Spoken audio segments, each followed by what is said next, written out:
Bonjour. Dans cet exercice, vous avez un parallélogramme EFGH. On vous donne la longueur de ses côtés, EF et FG, cet angle, et on vous demande de calculer la longueur EG. Pour cela, on vous donne cette indication de calculer la norme au carré du vecteur EF plus FG. Tout d'abord, à quoi correspond le vecteur EF plus FG? Alors, EF plus FG, c'est la relation de Chasles, c'est donc le vecteur EG. Le vecteur EG est égal au vecteur EF plus vecteur FG. Et donc, si je calcule la norme au carré du vecteur EG, c'est égal à la norme au carré de la somme des vecteurs EF et FG.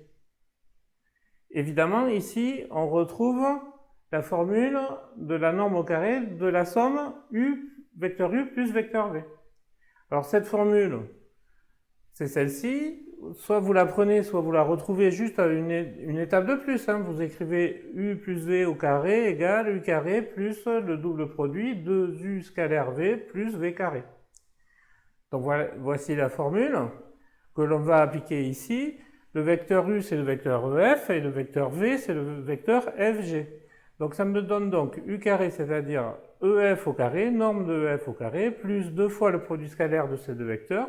Donc 2 fois le produit scalaire du vecteur EF et du vecteur FG, plus V carré ici, c'est-à-dire FG carré, norme du vecteur FG au carré.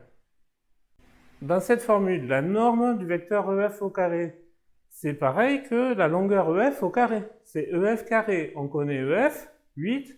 Donc ceci, c'est 8 au carré. De même pour FG, on sait calculer. Par contre, il faut savoir calculer ce produit scalaire ici. EF scalaire FG. Alors, je vais le faire à part. Le produit scalaire de EF scalaire FG. Pour avoir l'angle, il faut qu'ils aient même origine, ces deux vecteurs. Le vecteur FG, c'est pareil que le vecteur EH. Effectivement. Le produit scalaire de EF et du vecteur FG, c'est pareil que le produit scalaire de EF et vecteur EH.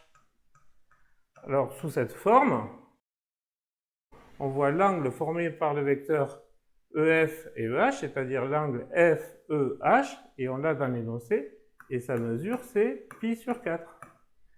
Donc, on peut appliquer facilement la formule du produit scalaire, c'est longueur EF fois longueur EH fois le cosinus de l'angle FEH. On remplace, longueur EF c'est 8, longueur FG c'est 5, et la mesure de l'angle FEH c'est pi sur 4.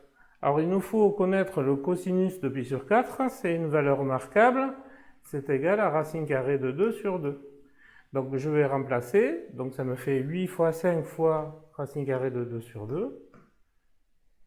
8 divisé par 2, ça fait 4. 4 fois 5, 20. Donc il me reste 20 racine carrée de 2. Voilà ici le produit scalaire des vecteurs EF et FG, c'est-à-dire celui-ci, ici, qu'on a dans la formule au-dessus. Alors maintenant, je connais tout et je vais donc remplacer pour calculer la norme du vecteur EG au carré, qui est aussi égale à la longueur EG du segment EG au carré. Et donc je remplace. Donc EF carré, c'est 8 au carré,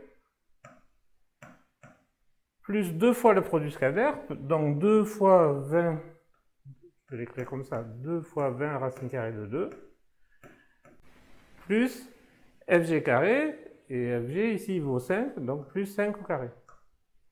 8 au carré, 64, plus 2 fois 20, 40 racine carrée de 2, plus 5 au carré, 25. 64 plus 25, ça fait 89.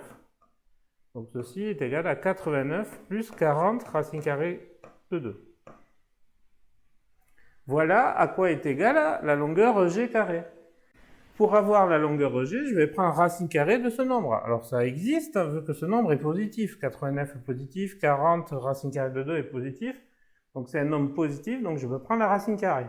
L'équation x carré égale a avec a positif a mes deux solutions, x égale racine carrée de a ou x égale moins racine carrée de a. Ici, EG, c'est une longueur, donc c'est un nombre positif. Donc on l'écrit toujours, je vous conseille de l'écrire ceci. EG est strictement positif, donc on va prendre la solution positive, c'est-à-dire EG égale plus racine carrée de ce nombre ici. Et donc EG égale racine carrée de 89 plus 40 racine carrée de 2. Alors ce nombre paraît un peu compliqué, mais c'est la valeur exacte ici de la longueur EG. À la calculatrice, on trouve que ceci est environ égal à 12,06.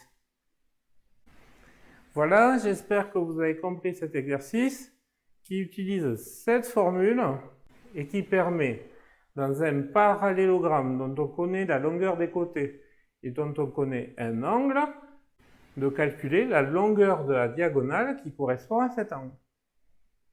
À très bientôt.